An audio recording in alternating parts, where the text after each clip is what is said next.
Welcome to the Chill Polyamory Patreon live chat, where the first Sunday of every month at 8 p.m. Berlin local time, I welcome all patrons €3 and up to ask me anything about non-monogamy, anything about polyamory. I'll offer feedback based on my experience being polyamorous for 12 years. If you are watching this on YouTube afterwards and want to join next time, there's actually a bonus chat this month in November in 2 weeks. So you don't have to wait until December to have your question answered for fraction of the price of a full session with me. But if you would like to chat one-on-one, you can also go to chillpolyamory.com and see my calendar there. Okay. Something I was thinking of adding to my intro, but I don't know, I don't want to make it too long, is that I also have 17 years since leaving a cult. So if high control groups or radical religious deprogramming is relevant to you, I can speak to that a bit. As well as I'm in recovery for 22 years from bulimia. 22 years sounds like such a long time, but 2002 was 22 years ago. And I have 13 consecutive years since my last relapse in bulimia. So if disordered eating or body dysmorphia are also relevant to you, I can speak to that as well. Okay. First question in the chat. I just got dumped by someone I've been dating for 5 months now, 2 days ago. I'm so sorry.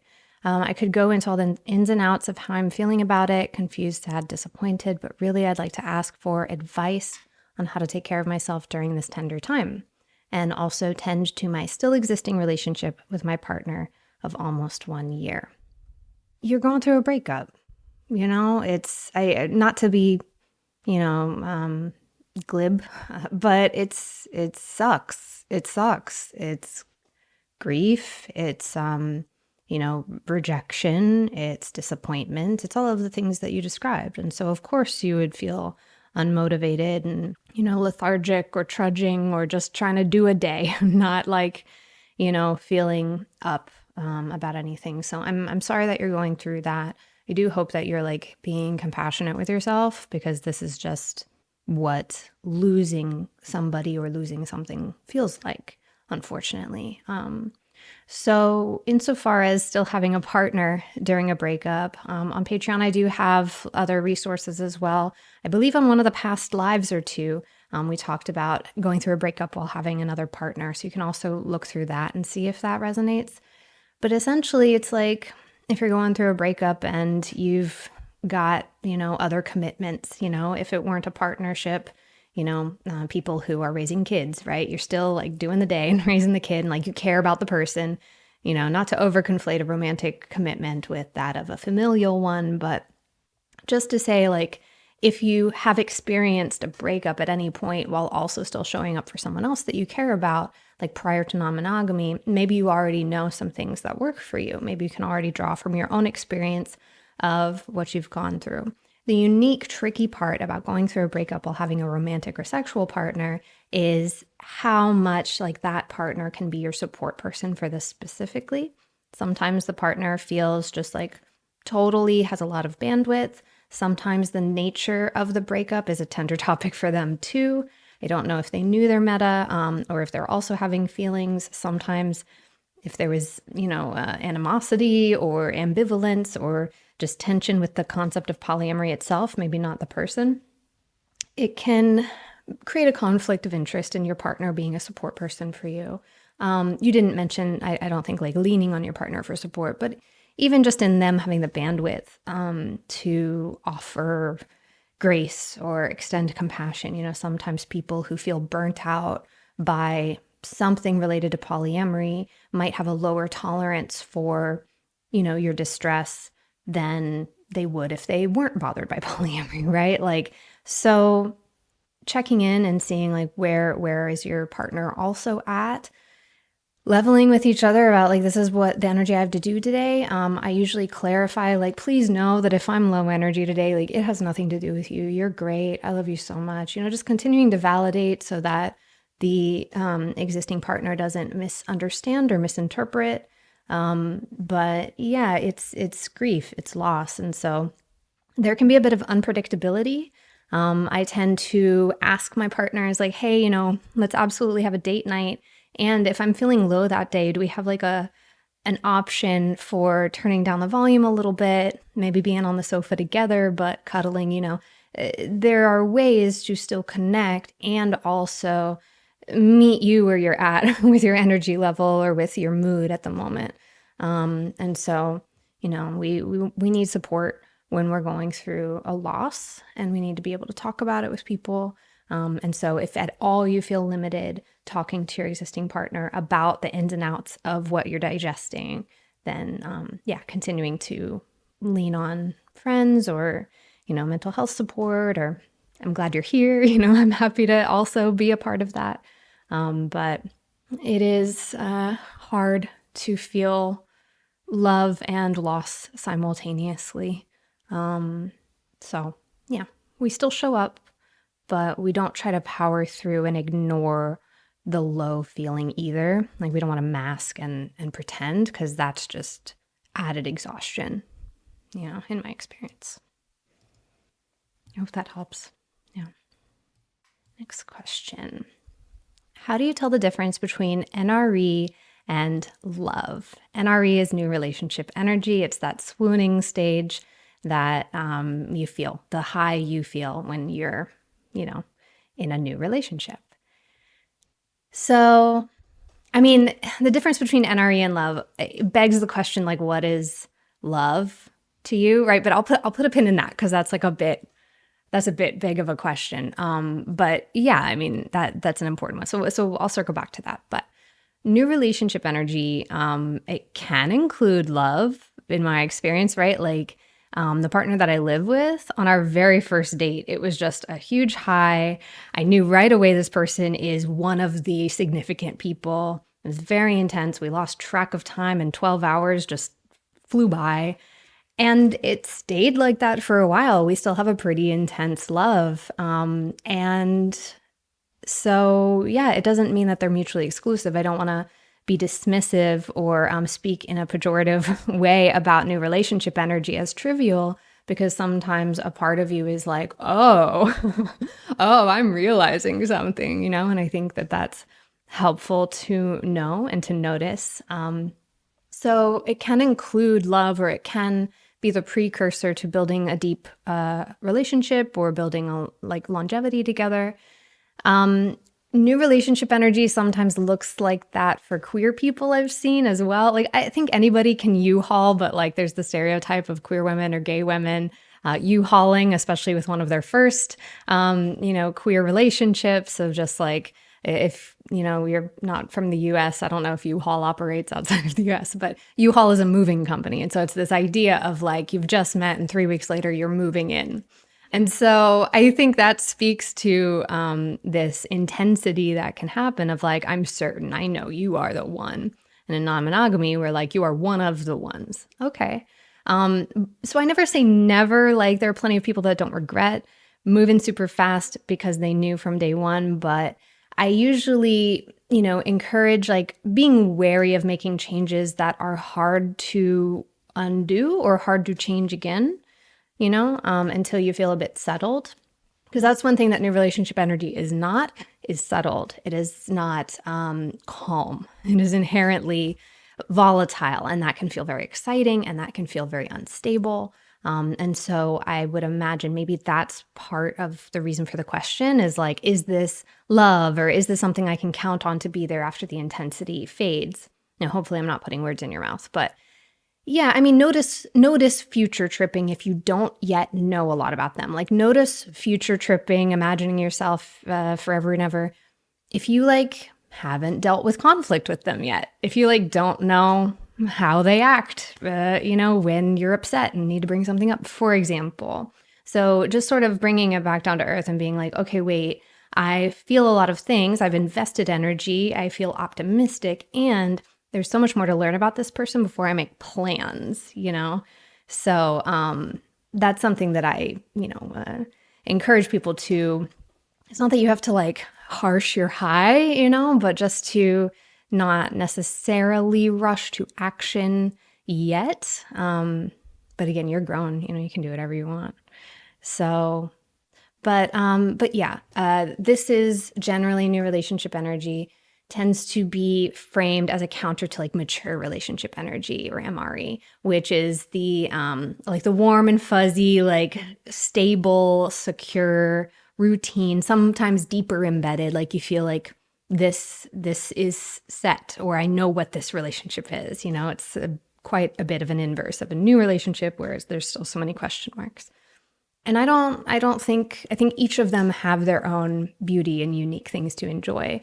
Non-monogamy, sometimes people will pit them against each other. They'll be like, oh, I have a long-term partner and this shiny new partner, and I just want to be with a shiny new partner all the time because this long-term partner and I have conflict, or, childcare or something. I'm not saying this is what you're thinking. It's just like, I've seen this happen where it's like, that part's work at home, and this is just fun and play. And I really encourage people to be wary of that, because that can be like you're just like getting drunk and high on this person, and then once it starts to subside, because that doesn't last forever, it would be exhausting if it lasted forever. Once that starts to subside, are you going to look around and be like, oh, I've hurt my existing relationships, or I've got some wreckage to clean up here, like I dropped the ball on a lot of things that I was committed to, so we want to like plan for our future self as well, and be like, okay, this is a lot of fun, and let me get my wits about me and make sure I'm still showing up for all the people that I'm meant to show up for as well. But yeah, this question of like, what does love feel like for you? Or what is love? Like, what is love? That, I imagine everybody would be able to define it differently if you're able to define it at all. Like, is it warm ache and desire? Is it a visceral feeling? Love? Well, then in that case, you might have that visceral feeling in new relationship energy or mature, but is love, like, is an aspect of that romantic love, I'll say, security with a person, stability, like that, you've seen them at their worst and you still wanted them, and vice versa. That kind of like security, I'm not going to fuck this up, because we've been through it. Then no, you won't have that aspect of romantic love in new relationship energy. But you can absolutely have the warm and fuzzies. You can have admiration. You can, really feel excited. I think that can be part of love. In my long-term relationships, I get excited again. It goes through these cycles, especially if we work through conflict or we get through something really shitty together. And then it's like, dawn is a new day, and now we have some version of new relationship energy again. So it's also not fixed that you only get this sparkly period in the beginning when you just met somebody. You can also have it over time as you meet new versions of yourself, or as your relationship, has new like iterations and periods of growth and rebirth, So yeah, I don't think there's like a clear answer to where's the difference there. You can only ask yourself what those things mean to you. And I think, why are you asking? Just like, I wonder why it feels important to know the difference between these two things. Like, what does the answer to this question do? Like, what is the ask supposed to do? Is it to determine what you do next, right? Are you planning something literally? Is it to manage your own expectations because you're scared this will lead to heartbreak?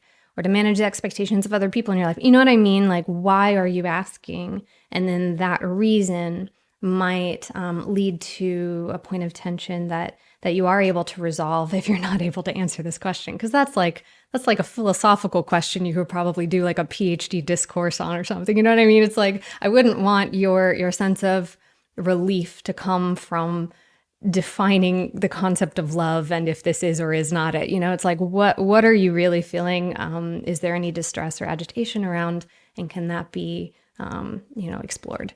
So hopefully there are other ways to get clarity. Okay, next question submitted. When is the time to reopen after being closed for a while? I'm worried we still haven't fixed the problems, and I don't want to have any more crises. Ooh. Look, just like we can't define love, I don't think we're ever going to like define a fixed relationship or a relationship that has arrived at readiness, Like, so I don't want to put that pressure on it. I don't I don't know that like it can be easy to get stuck in theory mode. Oh, we're not ready yet. We're not done yet. When really it's like fear. I'm hearing fear in the question. And so it's not about it. Like, is it about, are you not ready? Or is it about, are you not yet willing to take that risk? Readiness versus willingness is typically how I frame it.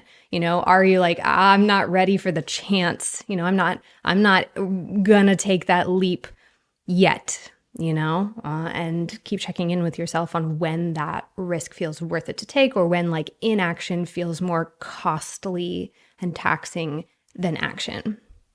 Only you will really be able to know that and discuss that with your partner. That said, I do discourage people bringing more people into a situation that is actively unwell. Like, if there's still a lot of resentment that feels at least not understood, resentment can take a while to clear the air and move past. But like, if you don't even have a handle on what it even is or what you're going to do about it, then it might be a tricky time to add more complexity. If you still feel confused, if you still feel like you're asking yourself a lot of questions of like, what even was that problem? What even did go wrong? As well, how that can show up if there's a lot of uncertainty in a relationship that is trying to open, that can then show up in like a strive for certainty by getting a strangle grip on the non-monogamy, right? Of like having very particular rules and militants about how you're allowed to behave with other people, and I understand that comes from fear. It sounds like there's a very real fear of having a crisis, and so it comes from a place of like, I want to be preventative. Let's put a lot of rules in place. And really, I think security in existing relationships, you just start to not think of rules as much, or like you start to not care as much over time. So that then reveals, or it has revealed to me in the past when I thought I needed a bunch of rules, it revealed to me that it's not actually about what my partner does with other people. It's not. It's about how safe I feel with my partner, how sure I am that my partner is not going to leave me, how sure I am that my partner is going to give a shit about what I feel, is going to not hide things from me, is going to, invest energy in our relationship, that they're going out with shiny new people and they're still taking me on dates, right? Like, it's the two of you and your security. And so, yeah, I would caution against focusing on controlling the uncontrollable, which is the factor of the other person. And it doesn't feel great to the other person either, usually most of the time.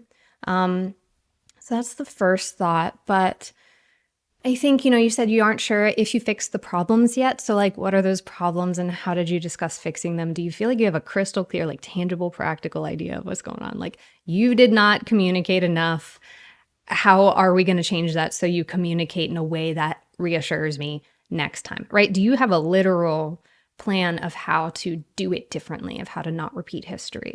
You don't have to plan for every eventuality, but we can plan for like, if this comes up again, here's what I'd prefer be done differently. Are you committed to doing that, And again, when you're ready to take the leap of faith to trust your partner, to rebuild trust, or whatever it was that the problem was, you're ready to trust your partner and you will give it another go, then yeah, you can decide to do that. Be very honest with everyone up front. If there's uncertainty, tell them.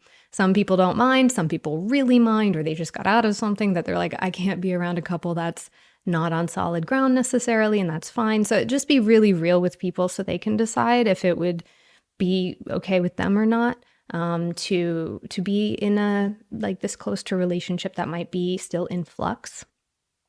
It's not one decision. You don't just decide you're open and suddenly it's just off to the races. You can just like, hey, I'm gonna make an account again on a dating app. How are you doing? Right? Like, not even talking to, there can be small ways that you're seeing, what is the temperature between us before we even add new people or invite new people in. Yeah. And you'll get more information. But you don't have to figure it out alone. There's people like myself. There's hopefully you have some community, either online or in person, that you can vent to and ask how they did things, or at least ask what would they suggest avoiding doing. Because sometimes people don't know what to recommend, but they do know what doesn't work from their own mistakes. And so that can also be valuable to ask people. Okay.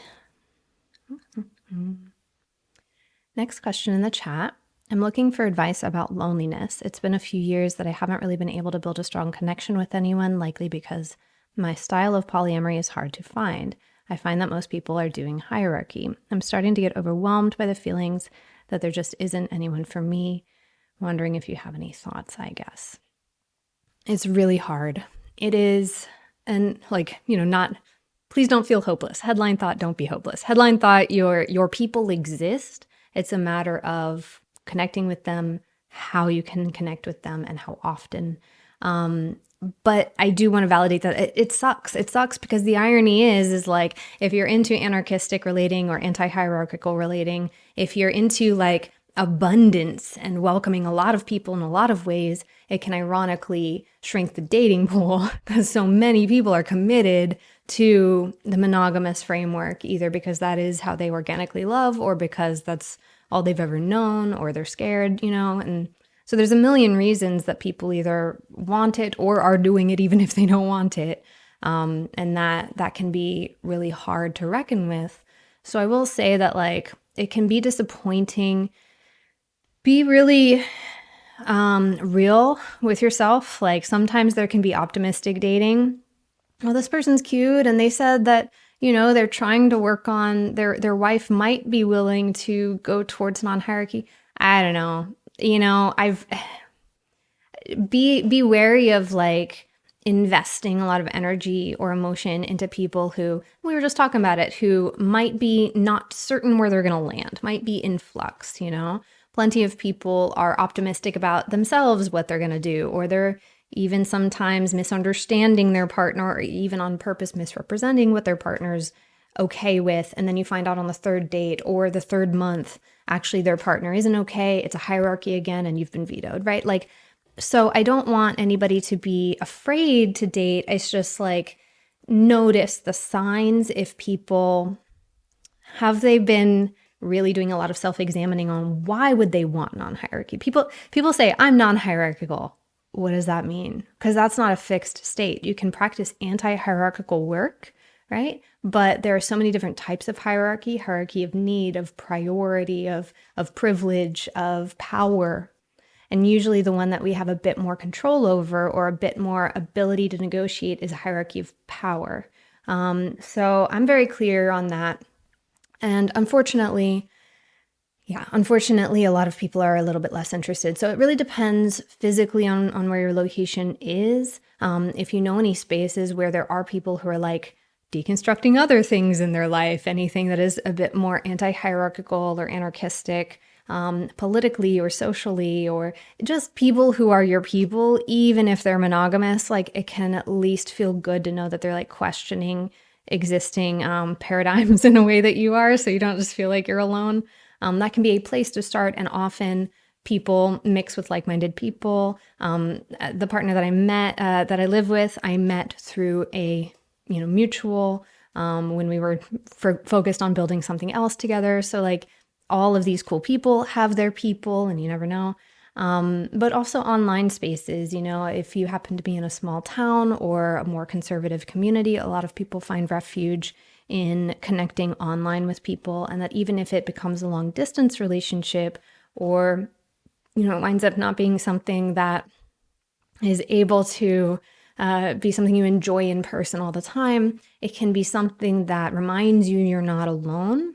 And it can be just nice to connect with other people. So unfortunately, loving people doesn't happen on our terms or our timeline. So we can put ourselves in places online and in person where our people might exist, where they might hang out, where my people hang out, and can I be there, and then, maybe a person happens to us. But if you are in a larger city, you can always stay on the apps. But I am just very particular because a lot of people like the idea of challenging hierarchy and they don't like the reality of it. They don't like, or their partner doesn't like, the idea of giving up primary power. It's very hard to undo. So yeah, be very clear with people. It's my opinion, or actually it's my position at the moment, that I would rather have fewer close intimate connections than to have the wrong close intimate connections. That's where I am now, a decade plus in. I would rather quality over quantity, and so it's fewer options, but they're like usually the right options. But that's not everybody's position. If you wind up, you're like, I'm horny, or I'm lonely, or I want to cuddle this cuffing season. Okay, just go in risk aware. Just go in risk aware and be aware of all of the signs that people are giving you about what they might be capable of or willing to offer at the moment. Okay. Next question in the chat. It was a weird situation. I had feelings for my coworker / manager for 2 years. It was a weird situation because he said he was poly, but in a relationship with a monogamous person. He said he was in a mono-poly situation. There was flirting. We worked together closely. He talked to me about his concerns with his relationship. I don't like where this is going. I'm just going to say foreshadowing. And I eventually got fed up and told him it sounds like that their needs, that him and his partner's needs aren't compatible. After that, he stopped talking to me about that stuff and we tried to keep it professional. So I don't think I was misreading the tension between us, but we never talked about it.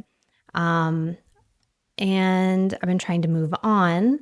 But when I saw him recently, he not so subtly dropped hints that he's had recent realizations that he and his girlfriend want different things. However, I think he's still going to propose to her. Run. Oh my God. Let me be clearer. You can do whatever you want, and do not ignore this feeling you're having, because I'm having the exact same feeling from you just briefly describing it. So you've very dispassionately posted some of the sequence of events, and I'm just saying I'm having the feeling. So do not ignore that. It's good information. Okay. So the question is he a red flag? I really care about him, but my close friends think I only stand to get hurt. It sounds like he's messy romantically, right? I've had this with some people.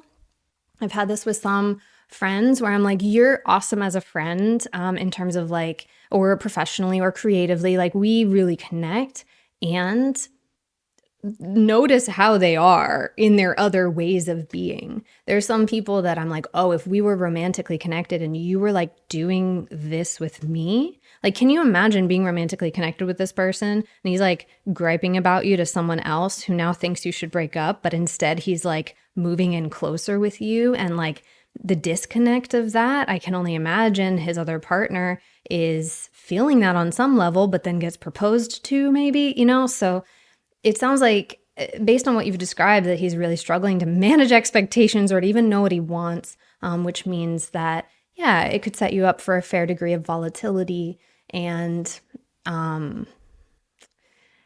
if he's this up and down, what I really don't like about what you described, not that how you described it, what I really don't like about his actions is the not talking to you directly about it, that there's tension, and his venting to you. A lot of times straight men in unhappy marriages, I'm just going to say it, will want a femme friend to be their therapist for free, so I don't know if that was happening to you, but that is a pattern. If you've listened at all to the Cat Black episode of my I Could Never podcast season 1, she talks about that extensively, that she's straight, she only dates men, and she's sick of being their therapist for their unhappy marriages, and then being also dismissed as not the real partner, or not the partner that this person would present forward, and so on and so on. So that episode might also be enlightening. You can see if you relate to any of it. But yeah, it sounds exactly like you think it sounds, right? And it sucks. It can be very disappointing. But just like I was saying with the previous person, you can decide if a risk feels like it's worth taking. So is getting closer to this guy a risk that feels like worth taking? And what is it that you're risking? Can you imagine realistically what comes next if you get close to him? Is it waiting for a text? Is it being told one thing and then another thing happens? Is it ghosting periodically and you're always having a hard time, so you understand? You know what I mean? This can get very upsetting and dysregulating very quickly when a person doesn't know what they're able to give. So no, I don't think he's a bad person. Yes, it does sound like it wouldn't be a fun time to just jump in on that, I hope that helps, My aim is to definitely I don't judge anybody. I can't judge anybody. I was so fucking messy my whole life. So I don't feel animosity towards anyone when they describe something that might be distressing objectively. So I hope that it doesn't come across that way as like any sort of dismissive judgment at someone just being in process or not totally yet knowing who they are or where they are. In terms of if you decide to get involved in it and you already know this all up front, don't ignore it. Okay. Okay, next question.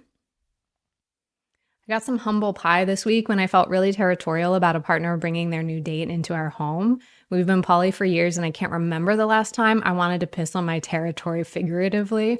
Has this ever happened to you? Did you get worried when it did? And I guess I want some reassurance that this will go away again.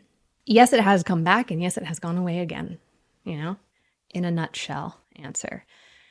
It's disorienting, right? Because there can be this narrative that, oh, well, I'm past that, right? That was how I felt in early non-monogamy, so therefore I don't feel that anymore. When in reality, it's like, that's how I can feel when incredibly distressed and scared and unstable or on unstable ground. That's how I can feel. I can grasp for some kind of control or grasp for some kind of power over, a person that I feel is a threat. I'm capable of that. I know that because I've reached for that when I was very terrified. So if you have felt this before, you will probably feel this again on some level, in some way. It will look different. It will probably be more well-adjusted. Maybe you don't act on it. You just get the impulse, right? But it's in there as a fear response. And so I try to keep it green of of course I might have that impulse again whenever I'm scared again. And thank God I'm not scared all the time anymore. That's the main thing that I'm grateful for is I'm so glad that this is rare. So I'm very glad that it's rare for you too, to the point that it happening is surprising to you. Love that. I love that for you. And, just have empathy for yourself and level with yourself that you're never done. You're never past it because the wiring is there and it'll fire off again if you're scared enough. So, yeah, I think that leads to a question of what are you scared of? Why is it back? And it might honestly have nothing to do with another person. Because sometimes if your battery is just low from the world, and why wouldn't your battery be low from the world right now, sometimes people are just low bandwidth, they're sick or, they're having family issues or their work is terrible and money stress. And so they're already at a 2 out of 10. And then their partner starts falling in love and now suddenly they're upset when it's not even about their partner falling in love. So again, I don't know if this is your situation, but just it's not always just the polyamory. It's we only have so much before we get pushed to a limit. And so I like to holistically look at what's everything that's going on, because maybe there's some of it that we put more boundaries around or some of it that we focus on working on, or at the very least, have clarity that oh, this part isn't about you. Let me not put it all on you over here. So that is a way that it can come back for me, is if I'm just in some kind of burnout and not doing great elsewhere. But yeah, I've got so coming up in Patreon in the next 6 to 7 weeks or so for the month of November and December, I've got upcoming personal stories for patrons only. That will be the next 2 Metamor stories. So I already have one Metamor story up. If you haven't seen it, you can watch it. But just sort of an arc from all of the things that I regret from my very first Metamor experience. My second Metamor experience will probably be next week. I'll post this video, which is, a person that I very much was terrified of. And, flash forward and I think he's great. And I'm chatting with him and we're friendly now, but the third one that I will share in December is a story about this territorialism. It is about how I surprisingly felt it again. And why did I feel it with her and with no one else? What is it about this situation and this person that now I suddenly feel like my position is threatened, So it's good information. It's good information if it's inconsistent. It's not just, oh, I'm traumatized and so everybody is a threat. It's like this specific person makes me realize that I'm really insecure about this, or I'm really scared of that, or it's good information. So asking why in a non-judgmental way, but just like, I wonder what there is to be learned here. That I think is really helpful. But you're noticing it. Hopefully you're not acting upon it. I think we just talk about it. It loses its power when we talk about it. Like, I'll just say like, oh shit, I had the impulse to like leave little love notes around when you invite your partner over for the first time, so that, she sees how cute we are in our day-to-day, or like leave little bits of like, oh, my hair tie out, or a project I'm working on, leave it out in like a passive aggressive way, that's like showing my presence, reminding her my presence, right? It's subtle. It's tricky that way. This is how territorialism can look a decade in, it's like sneaky. And I noticed that and I was like, oh shit, I had this thought. Isn't that crazy? Isn't that wild? And I just talked about it and I even laughed about it and I got embarrassed and I blushed and everything. And other people were like, oh, I've been there, And so it takes the power right out of it, and we don't have to act upon it, because acting upon it will do nothing. That is drinking salt water. That is not actually, treating the need that it thinks it is. So, and I imagine that, but if it helps to hear it reminded. So yeah, solo work, reassurances with my partner, and also humanizing the meta. So that will be my last thing I say on that, is like, we want to do like, oh, what is it about me? Or is there something rocky in my relationship that now suddenly I'm scared, like solo work and partner work. But also like, I want to remember, by seeing a meta more as a threat, as like this ominous symbol of something scary to me, I'm also kind of dehumanizing them. Like, it's a bit objectifying. It's forgetting that they're three-dimensional with their fears and insecurities and their own traumas and their own hopes and dreams for what they might build in their life that's completely unrelated to us. You know what I mean? It's like, can I bring back in some three-dimensionality, even if I've not met the person? And this person that I had sort of this like territorial impulse around, I had not met her yet, but I knew enough about her to be like, oh, I know she goes to work in this field, and I wonder what that's like. And just trying to positively humanize this person, and yeah, just bring it right back down to earth. It's normal. Okay, next submitted question.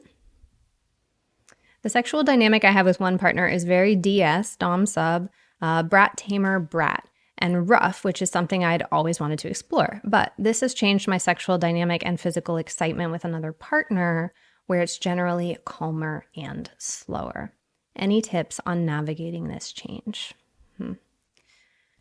Sexual variety is a big reason that some people want non-monogamy, So if any part of you is like thinking that this is bad or wrong, or why am I excited over here and feeling a little less excited over there, I think there's a degree of just like, it's different, And so can we be wary of like comparing the two, just because those are the two people in your life? Like, they're not versus each other. The existence of one can spotlight something that already exists with the other. That can happen, right? So if there's like a little bit less disinterest in a slow or calm sexual dynamic, if that's just not where your head's at, and that's not where your head's at, like regardless of who else is in your life, then that's probably what's being spotlit, right? Even if you were monogamous with this person, is that how you would feel about the sex that you're having with that person? Is that a truth between the two of you? And now it's just the volume's been turned up on that, or spotlight. I'll stick with one metaphor. It's the spotlight on it. So now you're very clearly seeing that is the truth, because there's another person that you don't currently feel that with, or that you're actually getting the inverse kind of, intensity with. But let's be mindful of like not confusing cause and effect of like, because I now have this outlet, I am less interested. It's like, were you already less interested in the previous kind of sex? So reframing can help. I do think it's an accurate reframing, because usually when people pause, they're like, oh yeah, it was already there, you know? But because you now have another outlet, it can sometimes take people's time away, or like their sexual energy just gets diverted into the more fun thing or the currently more preoccupying thing. And look, if it wasn't like a solo experience you were having, if this was like, an energy drink versus like chamomile tea, right? And you're like, I'm not fucking with tea lately. I'm all energy drink mode, right? If you were having a solo experience with something, then do whatever and don't think about it. Just like go with it, but you're having, collaborative experiences. Sex is collaborative experience. And so this is a person and this is another person, which means the lack of energy or effort or desire should probably be named, because it will be felt. And can that be talked about? Can that be explored? Can it be explicitly framed as not versus the other person, right? In terms of you and your mind, right? Like you're not, non-monogamy is not causing this pre-existing thing. And can that be like dug into a bit?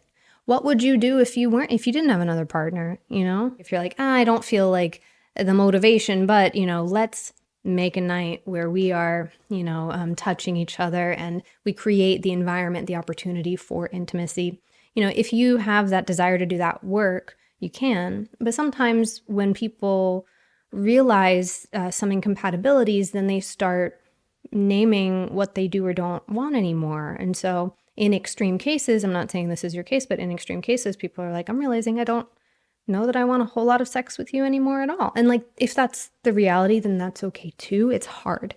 There's grief. There's like loss there. It's a degree of like rejection or just disappointment in an incompatibility. But if that's what's happening, then like, you can't pretend that's not happening if you definitely don't want to be intimate. But if it's more of like what we were talking about earlier with new relationship energy being like, this is a high and this is intense and that's the work, might you crash at some point and realize, oh, I haven't done work on this relationship in months and now it's like in real bad shape, So is there some maintenance and some care and investment in at least exploring curiously? I wonder why this is where we're at the moment. Is there any overlap of what the both of you do enjoy doing or do have desire doing? You can explore that as well. I don't think there's anything inherently wrong with noticing where your desires are. And it can be sad when they're not either temporary or long-term aligned with people that we otherwise really love and really want to be close to. So I feel like the only way through it is through it when it comes to that conversation. Like we just really want to be candid with our partners, because otherwise they might project their like worst fears onto it, or they might assume their worst insecurity is coming true. And, so we don't want them to fill in the gaps. We want to like actually name our experience so that they know what's going on for us. But if there are comparisons coming from outside, like your partner is comparing, but you're not, then you can reframe to your partner. If you are comparing, then to question, like, why is it that I'm comparing? And is there a degree of mononormativity here of like, in monogamy, we had to pick who's best, when in reality it's very much apples and oranges. It's like, why would I compare two very different things? Can I compare this relationship to what it was a year ago? Compare this relationship to itself and imagine some version of this relationship from where it currently is, and not measure it against a completely different connection that is totally unrelated. You know what I mean? So that I find can be a bit more of a productive way of thinking about it. And intimacy is also very different than sex. So you can still have intimacy, if you don't have sexual desire. Sex can look a lot of ways. Emotional and physical closeness can look a lot of ways. So be also wary of binary thinking of either I want this sex or I don't. It's like, well, what kind of sex? Like what kind of intimacy? Like what's the energy level? What's the, setting? What's the clothes level? Are you, hooking up while you're like touching each other while you're watching TV? Or are you completely, candles and music and focused intensely on each other? Like there's a whole spectrum of the kind of experience you can have. So be wary of like, I either want this or I don't. It's like, well, what might be fun to do with you, or what might be connecting to do with you? And do you also want that same thing? And, brainstorming can also be like solution oriented. If you realize like you do have some desire, it might just look differently than it's looked in the past. And can we not be on like the, zeroed in, like, tunnel vision of what correct sex or healthy sex in a loving relationship looks like? Because that sets us up for sort of like in monogamy of like, well, if it doesn't look this one way, then it's wrong. It's like, that ain't true. That ain't true. It could look a million ways. And, do you have a new shape that you want to propose to your existing partner?